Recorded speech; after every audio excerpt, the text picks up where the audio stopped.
Hello दोस्तों, welcome to Doval talk. हम सभी लोगों को पता है कि रेलवे में न्यू वैकेंसीज़ कितने टाइम के बाद आई है। जब वैकेंसीज़ नहीं आ रही थी तब भी स्टूडेंट्स परेशान थे, और वैकेंसी अब आ चुकी है ना, तभी भी स्टूडेंट्स परेशान हैं। स्टूडेंट्स की परेशानी का कारण ये है कि स्टूडेंट्स का बोलना है वैकेंसी तो आ रही है, लेकिन वैकेंसी बहुत ज़्यादा नहीं आ रही। मुश्किल से 9, 10, 11 हज़ार वैकेंसीज़ आ रही है। और अब जब फॉर्म भर रहे हैं तो पता चल रहा है कि फॉर्म लाखों में भर रहे हैं।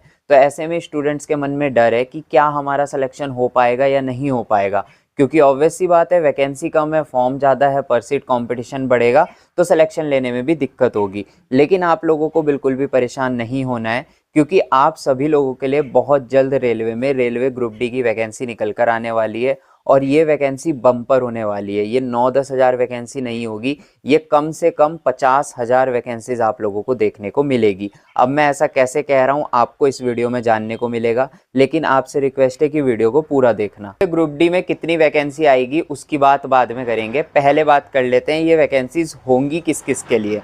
देखो, ये वैकेंसीज जो होंगी 10th स्टूडेंट्स के लिए भी होगी और 10th प्लस आईटीआई वालों के लिए भी होगी। बहुत हाई न्यूज़ आ रही है कि इस बार आईटीआई ग्रुप डी में कंपलसरी की जाएगी। ग्रुप डी की 90 से 95% पोस्ट में आईटीआई जरूरी होगी। ओनली 3 पोस्ट ऐसी आपको देखने को मिलेगी जिसमें आईटीआई नहीं होगी। 10th वाले स्टूडेंट्स उस फॉर्म को भर पाएंगे।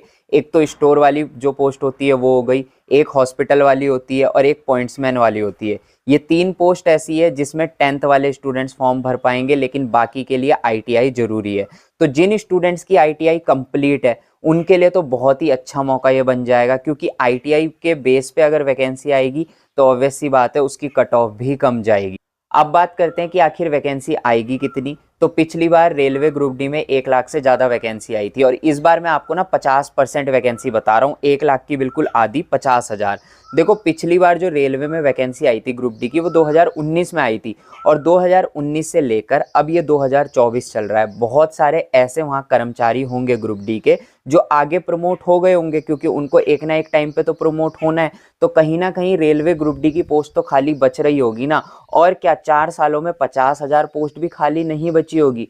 अगर लॉजिकली सोचा जाए और रेलवे के डेटा को देखा जाए ना, तो रेलवे ग्रुप डी में इस टाइम पर कम से कम 1 लाख से 1.5 लाख वैकेंसी खाली होंगी।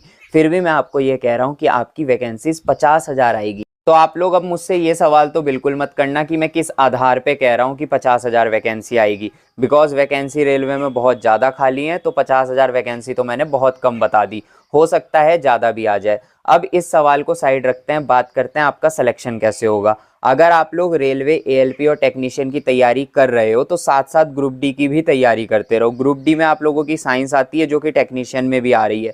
और अगर आप टेक्नीशियन वगैरह की तैयारी कर रहे हो ना, तो ग्रुप डी के लगभग तैयारी तो आपकी 90% हो ही जाएगी, क्योंकि वही सिलेबस पढ़ता है। टेक्नीशियन से थोड़ा इजी ही एग्जाम आता है। तो लगातार आप तैयारी में लगे रहो, डिमोटिवेट नहीं होना है। ये नहीं सोचना है वैकेंसी कम है तो सिलेक्शन नहीं हो पाएगा। अगर टेक्नीशियन एएलपी में सिलेक्शन नहीं भी हुआ तो ग्रुप डी में हो जाएगा, क्योंकि बम्पर वैकेंसी आने वाली है। हम मिलते हैं अपनी नेक्स्ट वीडियो में, तब तक के लिए बाय।